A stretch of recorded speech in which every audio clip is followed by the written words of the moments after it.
Custom content creation and modding may never be the same. InZOI's plans were revealed at Gamescom, and we got some information about bugs, custom creation, also how InZOI is trying to make waves in the simulation genre. Now, to be clear here, I actually think they have a pretty good attitude about things, which I hope you will stay tuned to the end of this video, because they do actually go into some bugs and some difficulties in developing this game. Nonetheless, I do want to start on the modding tools in this game, and this is really important to understand their overall perspective. Now, of course, you probably know by now that InZOI is going to have a platform called Canvas where you can share all of your creations like characters and homes and even objects. There is, of course, also going to be a world-class real-time rendering photo studio, and they said they hope to add video capability later on. It really is a smart strategy, I must admit, for content sharing and of course getting more hype and engagement around the game in general. However, one thing we do need to talk about is oftentimes it's felt that there is a barrier to custom content creation. If anyone has ever tried to create content for a simulation game, definitely let me know in the comments below. But in short, you do need to have some experience and some knowledge if you're going beyond something like recoloring. And actually, this is the point that the developer is making. It's cumbersome because you have to use external tools. As you know, in this game, you can use AI textures for clothing. These textures can also be used in build mode and pretty much everywhere in the world. You can also combine different furniture parts to create chairs, desks, and lamps. And the key is they're working on making all these functional. So not only can you just plop an object into the game, they're making it so the object will actually work as intended. You can input a single image you have on your device. You can also input a local image, and of course it's going to come out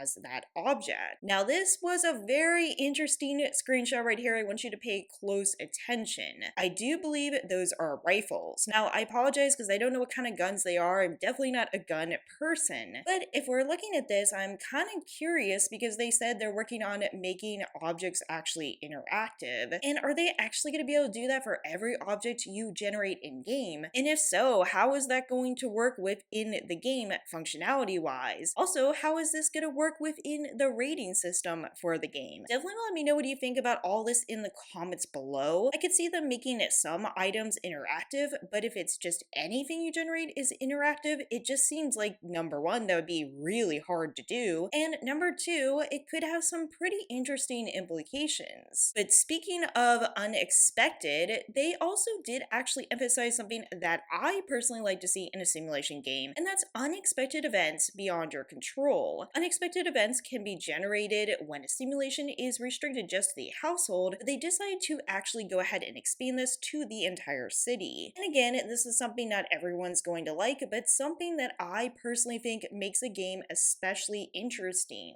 However, the caveat here is I don't want events to just be completely random. I do want them to have meaning. And what I mean by that is I want them to make sense for the location, I want them to make sense for the ZOI, and I don't want them to just happen without meaning. Of course, there are ways to customize some of these events. You can adjust the emotions of your entire city. You can also play with all different types of effects, which we've gone over in past videos, and I'm sure many content creators have. For example, of course, you can adjust the weather, pollution, crime levels, how often fires occur, and I praised this in the past saying that I think these are some excellent features. They have told us in the past though, the challenging thing is with so many features, sometimes they have less of an impact or are overshadowed because there are so many different systems going on. And if you're worried about just how much you can customize the city, well, I do have some good news for you. They're going to be offering about 200 customizable spaces per city. Now, of course, I don't know the exact details of the level of customization, but 200 is really crazy to me. And I just hope that it all functions, honestly. Maybe I am being too small-minded here. On one hand, I think it sounds excellent to have that many spaces, but I do think it's going to be interesting if it is executed well. For example, if you actually go ahead and steal money, which you're able to do in this game, the news of your theft could spread and you could get arrested. Those are some pretty direct consequences and dramatic ones too, so I'm all for that. There will also be illness in this game. For example, you can spread colds and they can spread quite quickly. I don't know about the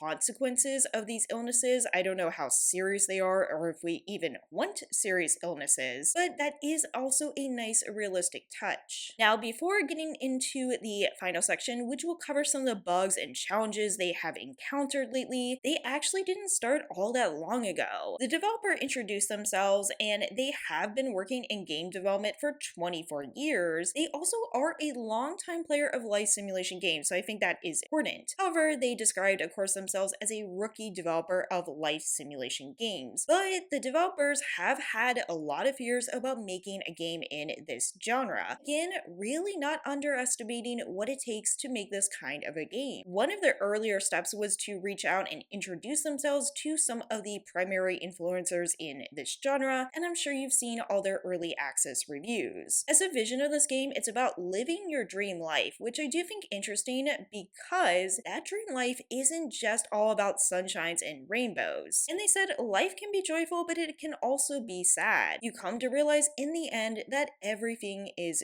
beautiful. So I do like that balance of saying life isn't just about positive things, but also about the challenges that we do encounter. And of course, challenges brings us to the many bugs they've faced so far developing this game. First of all, they've had a lot of problems with cars flying around, just not being on track. Sometimes Zoids will try to have their conversations in the middle of the road and get hit by cars. There's also always issues I notice in simulation games trying to develop for different life stages, especially babies/infants. And as you can see here, there is a stretching glitch. Another element is getting the world around you to work the way it should. For example, there should be staff at this restaurant and there wasn't, and as you can see, there was a pileup of total chaos. And through all these challenges, the developer has come to respect anyone who is created within the life simulation genre, which I think was a really cool statement. As they note, think about it, the more features, the more bugs. However, the good news is most of the bugs they said that they shared within this presentation have been fixed. They are still working on some elements with cars, optimization, and they described that InZOI is still in its infancy. In other words, they have a long way to go with InZOI and they are well aware. So having this